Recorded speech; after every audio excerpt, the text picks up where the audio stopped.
So the big question is this: how do small businesses like yours, who feel like you're doing all the right things and going to all the right events, reach the federal buyer in a way that helps you win more contracts? That is the question, and this is the place to get your answers. My name is Neil McDonnell. Welcome to the GovCon Chamber of Commerce.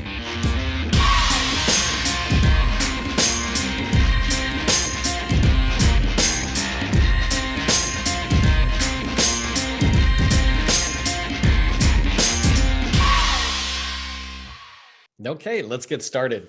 I'm really excited about this video today for whenever you're watching it, whether you're watching it in the GovCon Chamber's site that you see here in our homework series, or whether you're watching it on YouTube, or if I drop it into LinkedIn for a broader audience.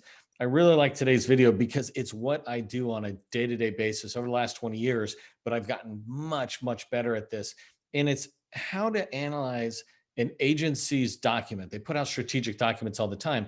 How do you analyze it to get information out of there about challenges and goals they have, the objectives they have before them, but also how can you identify people or points of contacts or key stakeholders that'll allow you to pursue business development in a particular agency or capture on a particular opportunity. And so today, you might already be looking at some of the tabs I have open, but I'm pretty excited about the Army Clouds plan, and we'll go into that in a second. But the idea of this video, just to set the perspective for you, or set the picture for you, is there's documents that come out every single day throughout the government. In order to do your job properly, in order to do your homework, you must take the time to learn about the people you want to work with and you want to buy from you. So I'm going to go in and show you a document. Today's is the Army Cloud Plan, like I mentioned. And I'm going to do this raw today. I didn't plan it out with, sometimes you may or may not know this, but sometimes I script out what I say to make sure I'm not making mistakes. I'm really just driving to the message I want to get to you. That tends to be in areas where you see me do 10 tips for something. I want to make sure I'm giving you exactly the tip that I'm looking for and not the normal Neil ramble, if you will.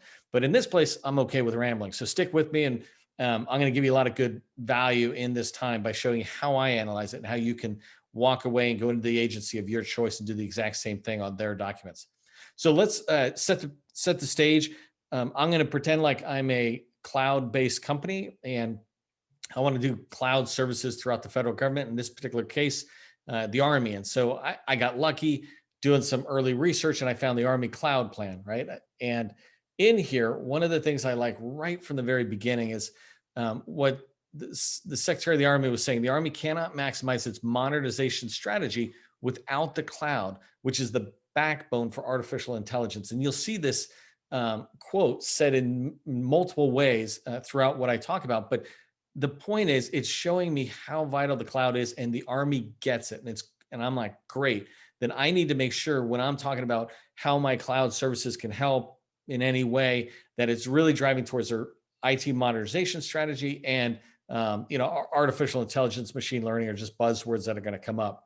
So I cruise in here and I quickly look at the table of contents. I just want to see what's going on. So at the top, you can see the generally they're setting the stage, the background of what's going on in cloud, et cetera. So here they're talking about age of disruption, how things used to happen in birthdays, now they happen in months and weeks or something.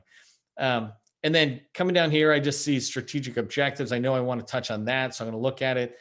That's perfect. Digital transformation, they're talking about, I'm assuming, right, they're talking about some of the stuff they plan on doing. Cloud native design is basically the future of development. We're there already, but it's the current future. And then coming down here, plan of attack, I'm assuming this is the roadmap for how they want to begin to deploy or execute on this cloud plan.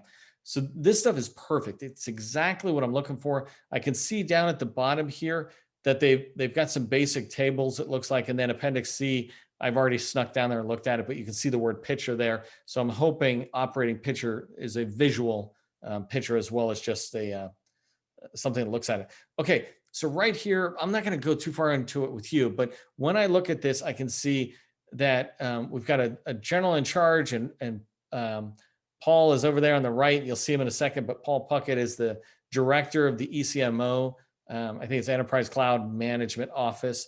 And then you've got a lieutenant general. I don't bother knocking on the door of the CIO because at this stage, as a small business, I'm not going to reach him. But Paul, you'll find out, is far more reachable because he's focused on a particular area of this CIO's office, right? He's focused on the ECMO. So that's perfect for me. I've got a person's name in there, and you can see across the tabs. I've done a little digging. I'm going to come back and show you that. Here's just some more quotes. I'm going to skip this part, but this is important for me to come back later. And when I'm talking the language with Paul in particular, who is the the director of ECMO, I want to make sure I'm communicating how I can help them, the Army, in language that's similar. And so here he's giving me the way that they talk about the challenges they face, the situations that they see, and often, as the case with DoD, they'll talk about the threat factor. And so I'll be able to see all that in here. Anyways, I can see certain things that'll help me out. You can read these, but read these to get the background of what's going on and where they're going. Here again, they're talking about this isn't just, remember what you do, especially in the federal government, what you do isn't supporting, you're not just giving them, I'm not just giving them, let's say, a migration to the cloud. I'm enabling them to execute on their mission. And their mission is to clean air or fight wars or diplomacy. They have a much larger mission, and I want to know, how does my solutions fit in to what they're doing? So let me go down here. I'm looking at a lot more stuff in here. I can obviously look at the forces of play, and I want to look at it, but strategic objectives are what I look for. Goals, objectives, challenges. Those are the key words you want to look for when you look in a plan or a strategic plan. You want to find these. And so these are perfect, right? Their objectives going forward. And I think this plan, I didn't see where it was at, but I think this plan is laying out what they're hoping to get done by the end of 2022, which is a great short-term goal. And I would love to talk with Paul and go, okay, what do you see 5 years out? Because in government contracting, 2 to 5 years is not an unusual planning period for both the government and those of us who sell to the government. So anyways, I'm looking here, strategic objectives, accelerate data-driven decisions. That fits right in with some of the stuff we're looking to do. Cloud, to me, has a lot to do with data science, data architecture, just data analytics, and then obviously the tools or the methodologies, whatever you want to call it, for AI and machine learning. This one here is rapid delivery of software. So this is all stuff I've been doing for years and years, and they're really maturing it within the federal government. But this is great. I can see how that's it.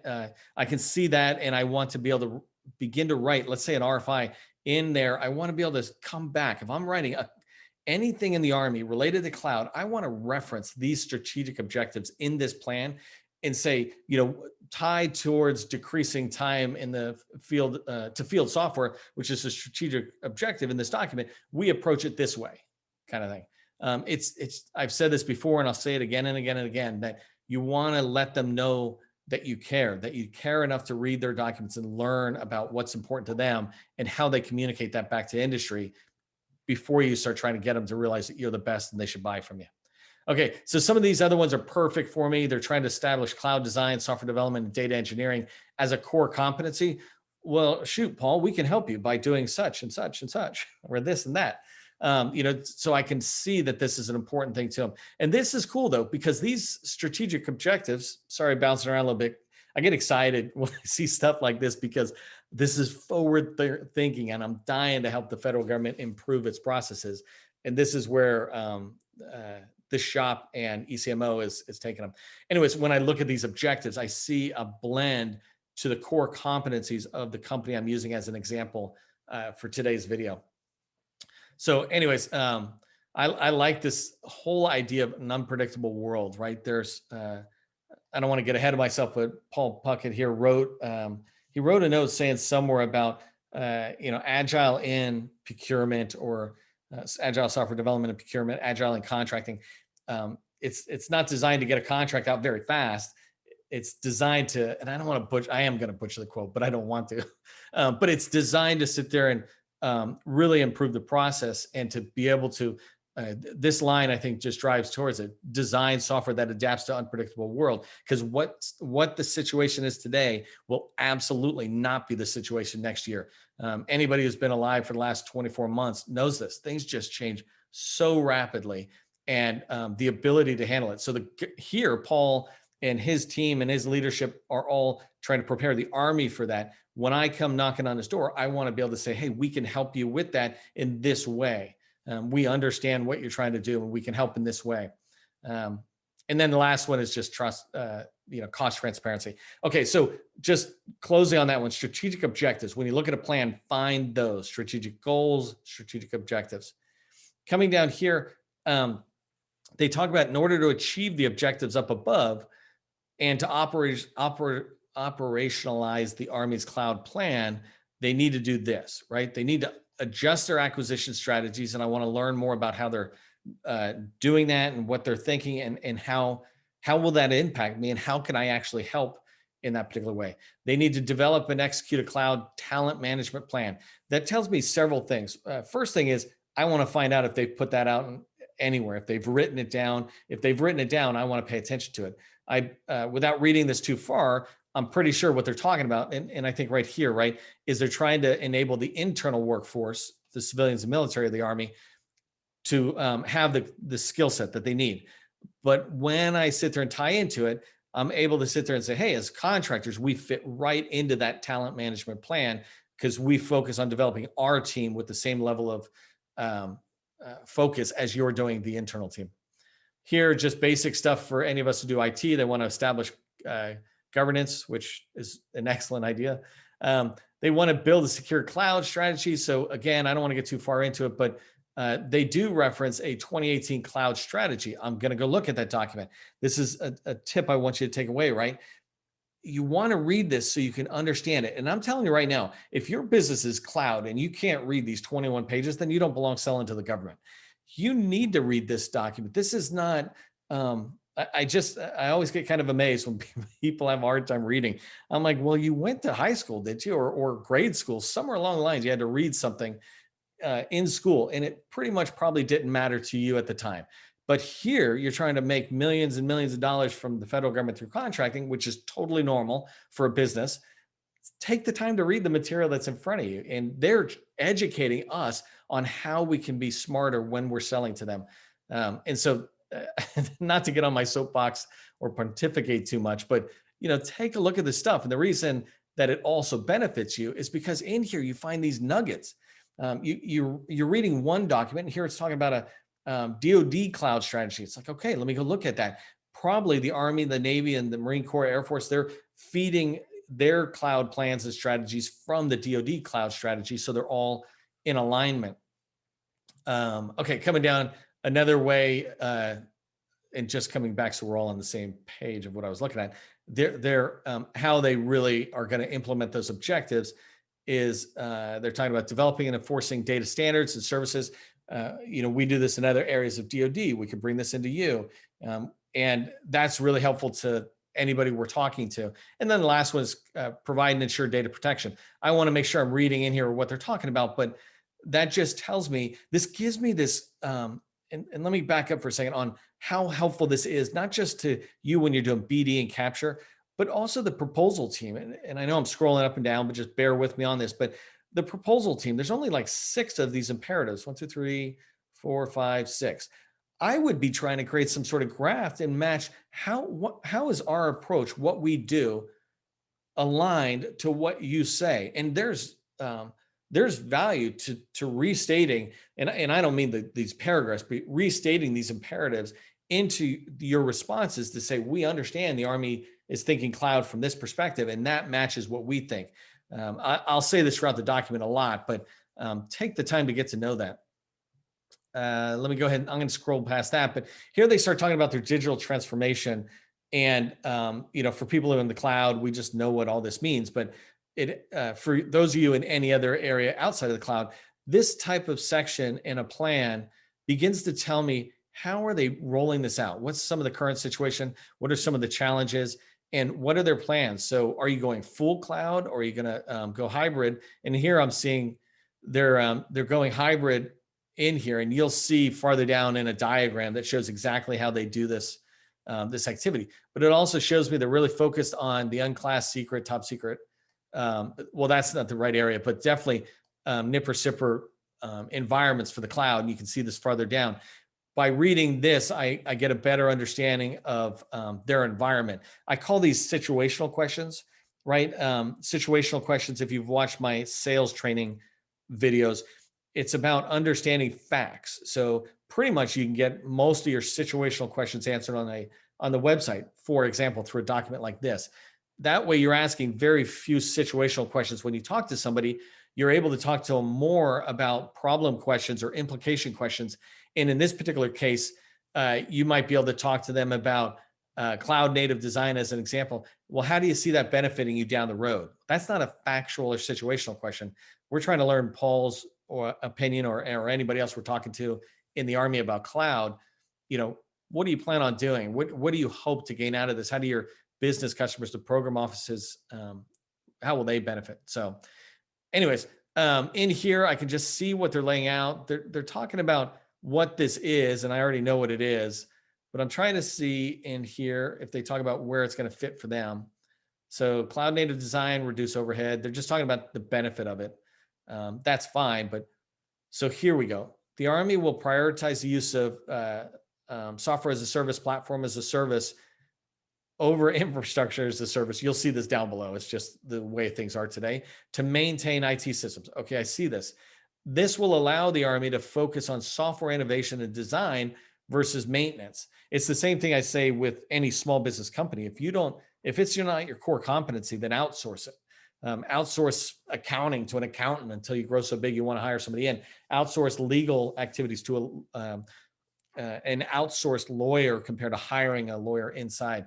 And this is basically what they're talking about, right? They're going to take advantage of the as a service models to allow them to focus on software innovation, and that's perfect. So it tells me, hey, when I'm coming in there, speak to how we're going to be able to contribute to software innovation and design versus maintenance, and maybe to be able to say, how does our approach reduce, or perhaps eliminate maintenance going forward? Okay, so, and then they've got more of that. I don't want to go too far into it. I do look for code words, right? So here's legacy systems. And here he's talking about legacy systems undergoing modifications to adapt to a service-enabled architecture should design anti-corruption layers to support the transitional period. I don't know what that is personally, right? So I would go back to my team and say, hey, what's this anti-corruption layer? And I'm sure the solution architects within the company would go, oh, it's this, this, this. Okay, well, let's make sure we're referencing that. That could be a call out box. It could be anything in an RFI or an RFP response going back to the customer. It could also be in a white paper. What's our approach? How do we do that? Okay, so plan of attack, I'm assuming here is how are they going to knock out all the goals and objectives that they want? So just reading it really quickly, a centralized Army cloud office, that's Paul's office, should have that's the ECMO, should have the following responsibilities, right? Visibility to all Army software and data. And so pulling it all together, Paul references one of my biggest pet peeves in the federal government is how there's all these silos out there, and they should be brought together. But modernizing software development practices, so tracking what these guys are doing and these 5 things, it helps us understand what they're doing. I don't need to have you read it too much, but one of the things that I look for in here again are these keywords. So I see who they're working with. This is just standing it up. Here they're talking about the ECMO. The ECMO will leverage machine learning, which is perfect. It's what we want to be able to highlight because that's one of the big benefits of getting a cloud infrastructure in place, is that you can really take advantage of AI and machine learning, but to drive greater efficiency and consumption of cloud services across the Army, blah, blah, blah. So, the sample company I'm working with can really talk to how they've done this in other DoD areas. They should come back and point this out. This one's important to me. Look at this one. The ECMO will establish a cloud solutions onboarding team. I don't know what that is, but I'm going to go find them. When I talk with Paul or any one of his direct reports or anybody who will talk to me, I'm going to have this as one of my questions. Hey, I was reading your guys' cloud plan, and I noticed you were establishing a cloud solutions onboarding team. Can you tell me more about that team? What's some of their focus? And it might be farther down. And, could I meet some of the folks on the team to talk to them more about what we do and maybe some of their goals out there and how they might engage industry to reach those goals? one thing to keep in mind, when I have a question like that, I make sure I go on the internet and research it before I even ask the question, because I'd hate to ask a question and then find that there's a web page that just says what it is. Okay, so coming down here, there's a lot of other stuff. I don't want to, again, stay too long on to this, but because I'm hoping you see the point, right? As you're going down here, there's all these gems, and if you read it, you'll do great. Here's one that I just, so here, in order to ensure there's sufficient visibility in cloud costs. Now, one of the past performance examples we have is this like 75% reduction cost of cloud costs through a different approach for data analytics. It's just a fantastic story within the federal government. But I see that there's somewhere where they're talking about it, and we always tell that story. But in here, they reference something. And again, I don't want to claim I know every single thing out there, right? So I don't know what this headquarters DA, whatever implementation and support of cloud migrations is. I'm going to go look at it. I'm going to go try to find that on the internet. If I can't find it, I'm going to put that in my question list. Hey, I noticed you mentioned that. How do I get a copy of that, or how do I learn more about it? I feel a little lost until I know, but I want to make sure I'm learning what you want me to pay attention to. Here's some of their milestones. These are really important milestones to just track. Most of these should be done. They're wrapping up in Q2 here. I'm at the beginning of Q2. I think it's funny. I don't even know what day it is, or month it is, but it's the end of February, 2021. So a lot of these ones are going to begin to start to wrap up. And so this would be good to add these to the questions. Where are you? How were you able to move forward? Here I look at enterprise contract established for use in 2 CSPs. I don't know what this is, right?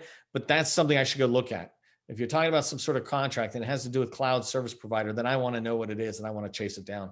And so all of these I begin to look at. Okay, so here, this part gets into what I really look for, right? I talked about situational questions and I need to know the situation. In order for me to ask some of the best questions and to really work on requirements in the government so they can kind of go towards our strength when you're doing business development and when you're doing in sales, is you need to ask these situational questions or understand what's in there. And so here they're laying out for me exactly what I would want to have to get started. So the cloud architecture is what it's going to support, the classified environments they're in. By the way, it's funny, C Army is what it is now. And right now, Paul's leading an effort for his office, I think, to rename that. There might be time to get your own name in there. But it's good. I'm able to see this and tie it back to something else I had seen. But coming down here, multiple cloud service providers, that's blah, blah, blah. So automation, let's get into that because it's a big part. Automation will be heavily utilized throughout the architecture to include employing concepts such as infrastructure as a code, configuration as a code, software-defined networking, and auto-scaling. So let me pause really quick and just highlight those. When I see a line like that, that reminds me that I need to make sure I can at least talk in a semi-intelligent way as a business development or capture person towards infrastructure as a code, configuration as a code, software-defined networking, and auto-scaling. These are the terms that they're using in the ECMO. I want to make, and in the Army as a whole, I want to make sure that if somebody says software-defined networking, I know what they're talking about. And so I would go back to, if you have internal subject matter experts or SMEs, solution architects, et cetera, you would just want to get an easy way to be able to communicate back to the customer that you know what that is. And if it's what you do, like our fictional company here, or the company I'm using as an example, cloud-based services, this is all fitting right into it. So anyways, you can see a lot of this other stuff and you begin to realize the pattern I'm going. We're at page 11 out of 21. So I'm going to pick up the speed a little bit. So just in that same section though, here's some more of their key milestones. I want to find out where they're at, right? What stage have they gotten to? Are they running into issues, et cetera? Are they going over? This document's a 2020 document. So I'm assuming that it is, so there's the date, right? 9/11/2020, but a good chance this document took months and months to write. And so, a lot has happened since early 2020 as far as what these guys are trying to do. Okay, so here they're just talking about shared services. If you're in IT, this is pretty normal. I definitely want to read it, but it's more of a bunch of situational information. Let me keep going down. So data discovery and operationalization um, is huge for what I'm trying to do in my example company on the cloud side, because data analytics sits right on top of it, AI and machine learning. So here I want to read what they're talking about. So the ECMO with the chief data officer. Okay, great. So if I didn't know who that was, I'm going to go find out who it is. I do know. So I've been chasing it, but when you find it, they're like Paul. It's this thread you can follow down to learn a lot more about what they're doing.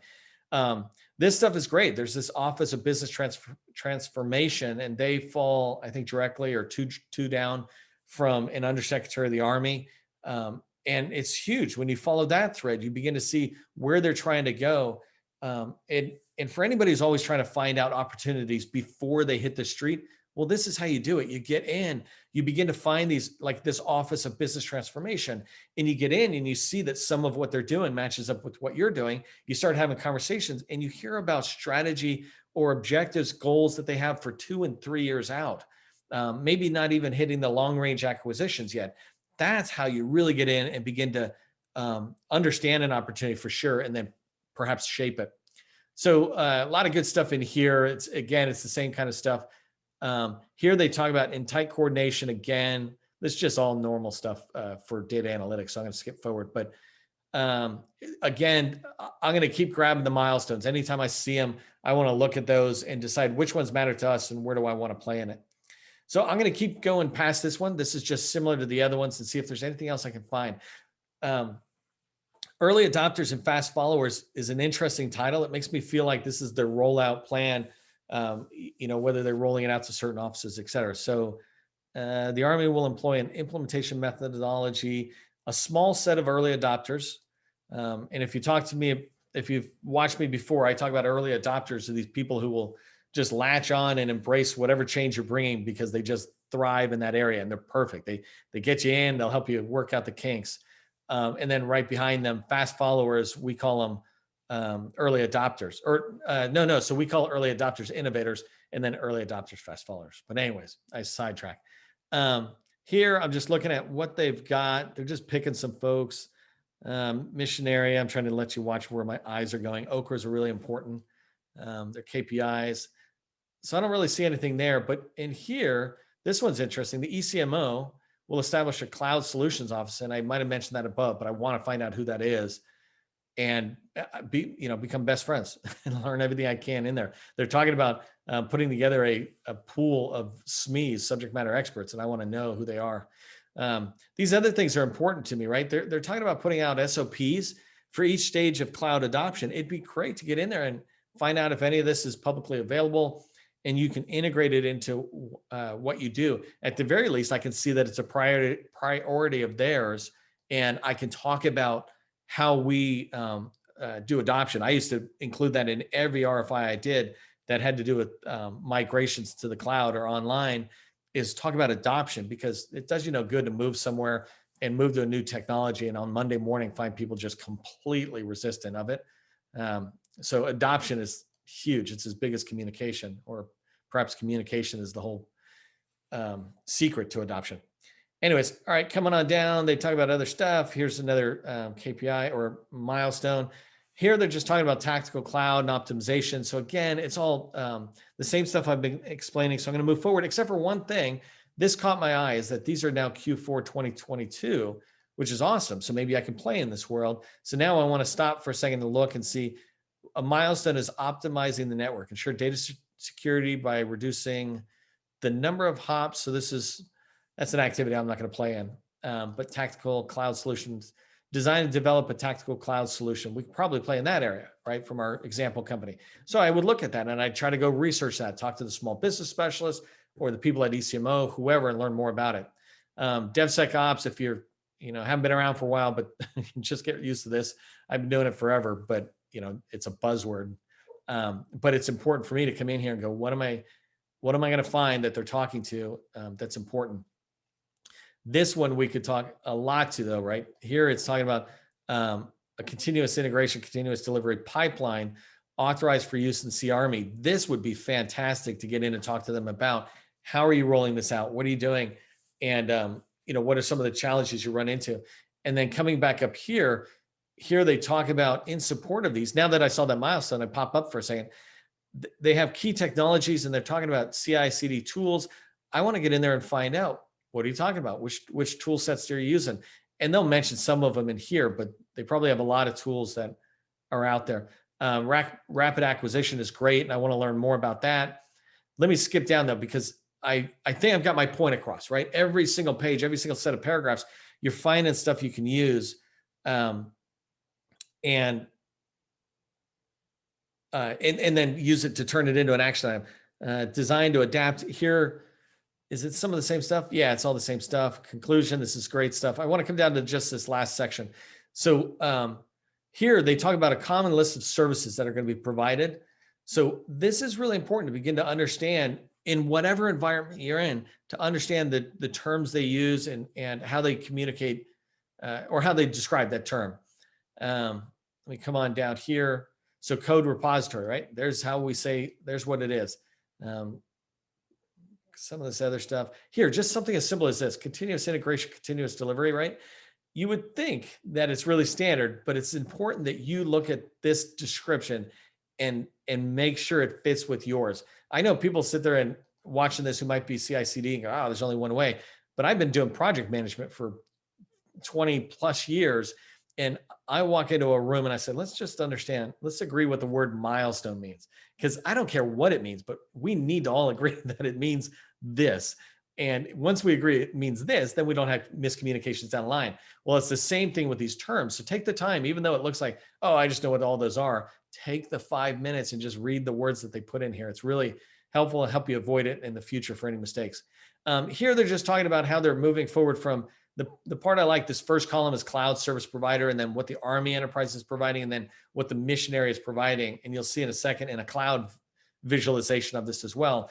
But it helps you just understand how the Army is laying out its enterprise cloud ecosystem and where you might fit in, right? You might get together with your team and say, where do we fit in? Well, we certainly don't provide cloud service, right? So that's not us. And we're not actually doing infrastructure, hardware infrastructure, but we are doing virtual infrastructure. And I know I'm zoomed out here, but this third row from the bottom, hey, we do virtual infrastructure. We've got a lot of solutions around that. Okay, let's circle that.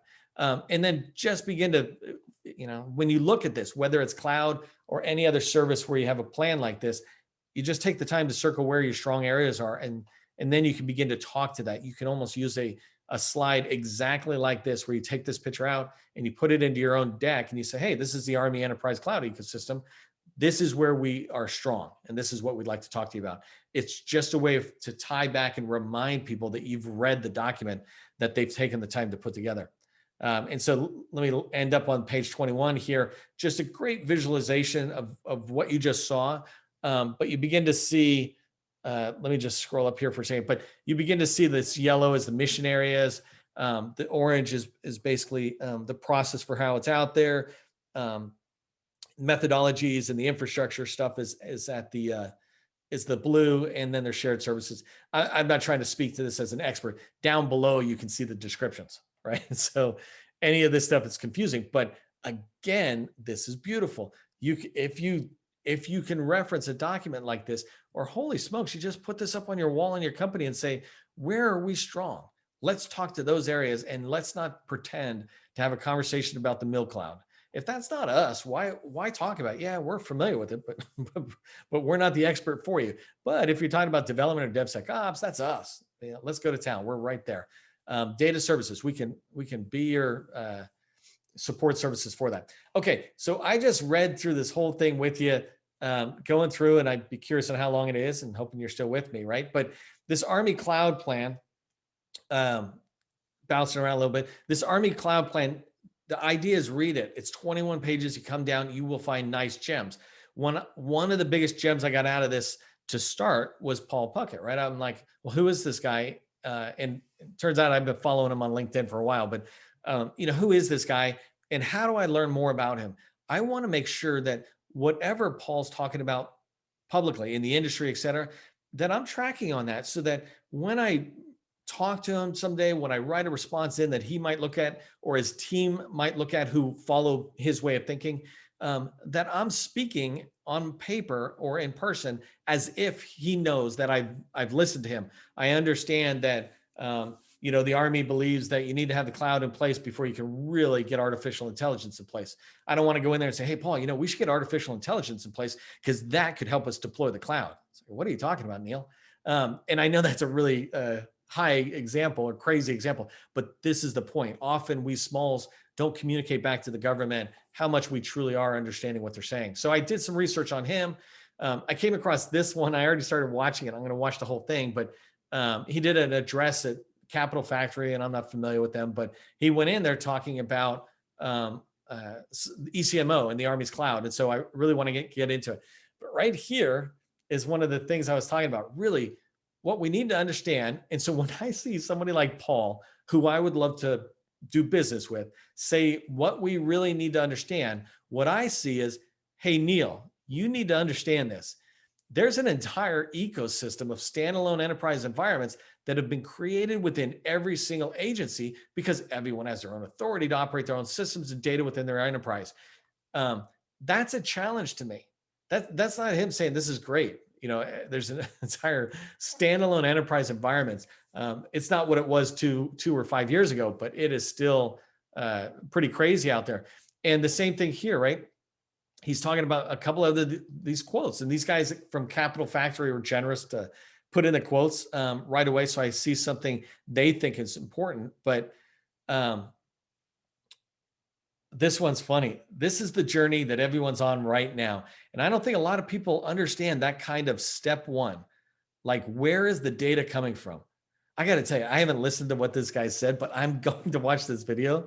I'll probably do it tonight after I finish doing this video for you, but I'm going to watch his video because I want to see what a person like this is saying. And then I want to be able to communicate it back to industry so all of you can see it. So anyways, one of the first results in Google was this, and I found another one was just here in middle August. So he had been in about 9 months, 10 months. And here he's talking about some updates on what's going on with the cloud. So I just want to get in here and look at it and see what's going on. And in here, I don't see a lot. Let me close that there. But he's got some stuff, and I just want to look at this. Here they're talking about they stood up a coding repository environment, right? So I want to look at that. I'm going to go look at that and see, well, how's that fit into what we do? This is all just part of business development, right? You're learning about an agency. This could take 1 to 3 years of really becoming an expert. I'm not going to read this stuff and go to Paul Puckett, say hi, and he's going to go, oh my God, you read my stuff. Here's a contract. That's not how it works. He's going to say nothing, right? Unless I call him, but he is communicating to me everything I need to know right here in writing. Just a couple of others. You see this one here, Paul Puckett on the main goals of the Army Enterprise Cloud Manager. So ECMO, that's perfect. I want to know what his main goals are, and I'll read this article. Here's another one that's just a bio so I can learn a little bit more about him.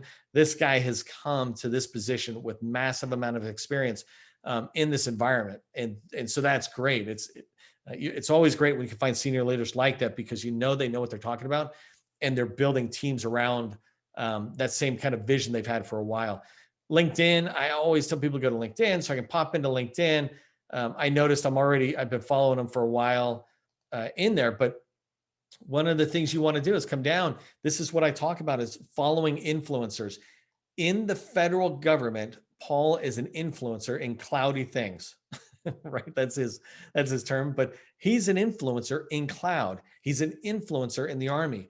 I want to follow him the same way I might follow a Kardashian, right? He's the GovCon Kardashian. I want to know everything he's saying. I don't really care about what he's wearing, but I want to know what he's saying because what he's saying lends towards my success in government contracting. So there's a couple of things in there, like right here, he put this featured content he did, but you can study every cloud computing adoption case study until your eyes bleed. But if the people you throw at modernization efforts haven't lived it before, they'll make mistakes.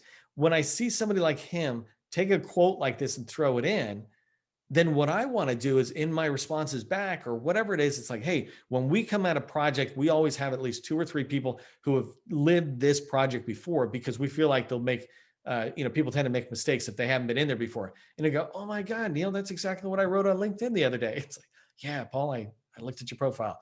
And that my point is, you want to look at this stuff, right? There's no compression algorithm for experience. These are beautiful things. And then down here, if you haven't done this on LinkedIn, you just want to see his activity. And I always start with articles. I'm a little zoomed in here, but he wrote an article back. This is not an old article. It's only 2 years old. But he wrote an article on deconstructing the DoD cloud strategy. I want to read that because that's what he wrote theoretically, right? He wrote this article before he took the job as the Army ECMO director. So articles you want to look at. And then I want to look at posts, what he's putting out there. This one's just a fun gig. And a lot of these are fun gig stuff that people talk about. But when you come down, I can start seeing stuff like here now, Paul and Lewis, who's the CTO for the Navy, they're just bouncing back and forth on the internet about agile contracts. And that's interesting. And then, here's what I was talking about, by the way, Sea Army, they're renaming. I did a little pre-read ahead of time, so I knew he posted that, but I didn't get in yet, but I would have voted for Skynet. And then, lessons learned, but there was one other one that I saw that was down here. This is the one I was trying to refer and that I totally butchered, right? I'm beginning to wonder if people seem to think agile acquisition means you got you got on a contract to deliver the same fixed in-time solution you always got, just quickly. That first one, and there's other ones that are interesting in here, but this one here it's so spot on. But the reason this is so valuable is if I want to knock on Paul's door, if I want to get in and begin to really try to go after opportunities in the federal government and somehow working with him and his team, well, this guy here is telling me how he thinks. He's coming down, he's saying, I'd like to argue that the biggest challenge is ensuring that you stop trying to predict the future in your contracts. I really love number 2. Stop applying cost, schedule, and performance, what we all focus on. Stop applying that excellence without delivering value. Who cares how well you did on cost and schedule if the value is, if there's no value to the mission, right? And so these kind of things you want to read on LinkedIn. So just doing some research after I read that document, reading or doing some research on Paul here, I'm finding more of them. So here's another one. They're laying out, they're introducing him, but I get in here and I can begin to see some of what he's thinking about. If I come down here, right here, he's talking again, cloud happens to maximize artificial intelligence. There's a lot of energy in AI and everybody's going to conferences or reading books and talking about it. But if you talk to people in the financial industry, blah, blah, blah, blah, blah, they're talking about this comes from cloud architecture. We have to put that in place. And then those AI types of algorithms that we'll put into long range fires and everything else will be maximized. Again, if you're not in the cloud world, this is still valuable to you. Just you find your stakeholder, your influencer, and find what they're saying. It helps you understand how they're thinking and how to tie your company's message as well. When you go into a customer, you're not really trying to present a whole different idea. You want to present different solutions to their problems, but you want to be aligned with those high level thinkings like cloud is important before AI. That's just, this one here is something off of Paul's stuff. So I might actually read this because they were saying how great it is. And then I can comment back to Paul and just say thanks. So, okay, that's the video. A quick way to go through here today, the Army Cloud Plan, but I want you to remember this could be any strategic plan out there in any of the professional services in particular. You can see what's going on, but even in any other activity that you're doing, any other thing that you're selling to the federal government, there's plans out there and strategic documents that you should read and identify action items from those that'll help you really understand your customer so much better down the line. Okay, if you found this content valuable, others will too. Please give it a thumbs up so they can find it. If you'd like to connect with me personally, do so on LinkedIn. We often do free training webinars and interview federal buyers. Hopefully we'll interview Paul someday. Sign up for the GovCon Chamber's email list to be notified about these opportunities at www.govconchamber.com. Finally, please consider becoming a sustaining member of the GovCon Chamber of Commerce. Help us keep bringing you great content like this for $1 a day. I'm Neil McDonnell, wishing you great success.